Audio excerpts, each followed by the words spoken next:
고속도로 갓길에 있는 방음벽에서 시뻘건 불길이 활활 타오릅니다. 달리던 차들이 잠시 멈칫하다가 빠른 속도로 사고 구간을 통과합니다. 시커먼 연기 기둥도 계속 솟구쳐 멀리 떨어진 아파트에서도 보일 정도입니다. 아니 차가 터진 거야? 어젯밤 대구 달서구 중부 내륙고속도로 성서 나들목 인근에서 갓길에 세워진 SUV 차량에서 불이 났습니다.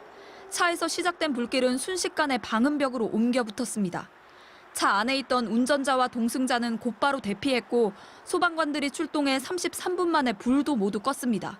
하지만 그 사이 SUV 차량과 9m 높이의 방음벽 36m 구간이 모두 타버렸습니다. 차량의 불은 일부 끄고 방음벽의 불도 일부를 껐는데 계속 번져나가는 상태라서 제 옆으로 보이는 방음벽이 뻥 뚫려 있습니다. 불이 옮겨 붙은 곳은 흔적도 없이 다 타버린 건데요. 이 거센 화염에 건너편 방음벽까지 다 녹아내렸습니다. 사고 현장의 방음벽은 상단이 플라스틱 일종인 ABS 수지와 유리 섬유, 하단은 제2경인고속도로 방음터널과 같은 아크릴의 일종인 PMMA로 만들어졌습니다. 모두 단단하고 가벼운 대신 낮은 온도에서도 불에 빠르게 타는 가연성 소재들입니다. 전문가들은 방음벽의 경우 밖으로 불길이나 연기가 모두 빠져나가 방음 터널에 비해 화재 피해는 상대적으로 크지 않지만 차량 정체나 2차 사고 등으로 인한 위험성은 여전하다고 지적합니다. 이제 중간중간에 재료를 다른 재료로, 불연 재료로 불연화해서 화재가 발생해서 확산되더라도 일정 구간에서 이런 부분들이 이제 차단될 수 있게끔 하는. 경찰은 사고 차량을 국립과학수사연구원으로 보내 정확한 화재 원인을 조사하고 있습니다. MBC 뉴스 손혜민입니다. 사고 직후 한 운전자의 블랙박스에 찍힌 영상입니다. 도로가에 멈춰선 화물차에서 불과 연기가 일고 있는데 아직 차 밖으로 번지진 않은 모습입니다. 하지만 불은 불과 1, 2분 만에 차량을 타고 올라 천장에 닿을 정도로 높이 치솟았습니다. 처음 차량 한 대에서 시작된 불은 이렇게 터널 천장으로 옮겨 붙은 뒤 순식간에 확장됐습니다. 빠른 속도로 불이 번지면서 큰 불길이 잡힐 때까지 1시간 반 동안 530m 길이 터널의 절반가량이 불에 탔습니다.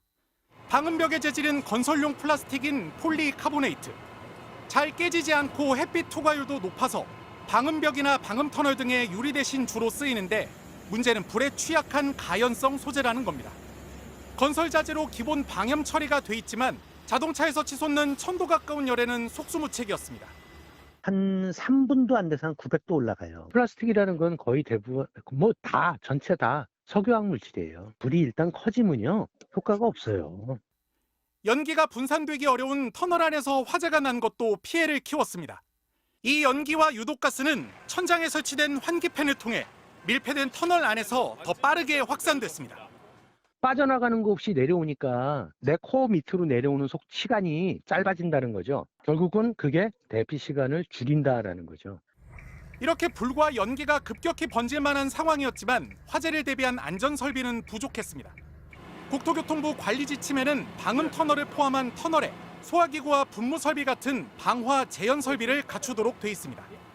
하지만 이는 1km 이상의 터널에만 해당돼 길이 530m인 이 터널에는 의무사항이 아니었습니다.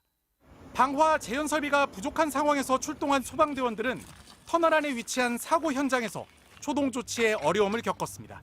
MBC 뉴스 이동경입니다.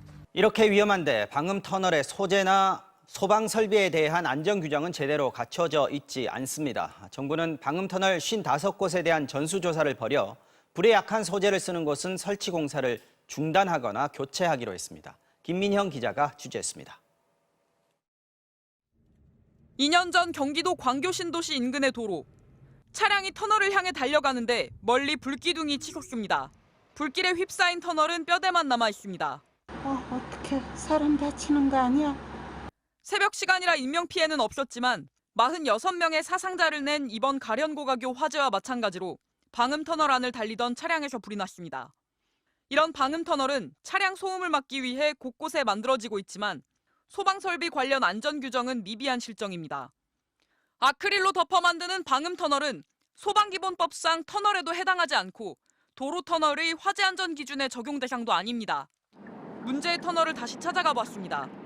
달리다 보니 천장과 벽면이 뻥 뚫린 구간이 나오는데 불이 났던 구간에는 소화기가 보이지 않습니다. 경기도 성남시 운중동의 하산운교 방음터널. 이 터널도 가련고가교와 마찬가지로 불에 잘 타는 아크릴의 일종인 PMMA 소재로 만들어졌습니다. PMMA는 열기에 약해 불이 시작되면 삽시간에 번져 위험할 수 있지만 상대적으로 값싸 방음터널 곳곳에 사용되고 있는 겁니다. 지난 2016년 방음터널에도 방제 지침이 마련됐지만 방음터널을 짓는데 강화유리 등 타지 않는 소재를 써야 한다는 규정은 없습니다. 지자체가 관리하는 곳을 제외하고 국토부가 관리하는 방음터널만 전국에 55곳에 이릅니다. 국토교통부는 이번 화재를 계기로 불에 약한 아크릴 소재를 쓰는 곳은 일단 공사를 전면 중단시키고 시공 방법을 바꾸도록 유도할 예정입니다. 화재에 취약한 소재를 쓰고 있는 방음터널 공사를 전면 중단하고 정부는 도로와 철도의 터널과 지하차도 등 내부에서 화재가 발생했을 때 대처하기 어려운 교통시설 1,900여 곳에 대해서도 긴급 점검을 실시할 예정입니다. MBC 뉴스 김민영입니다.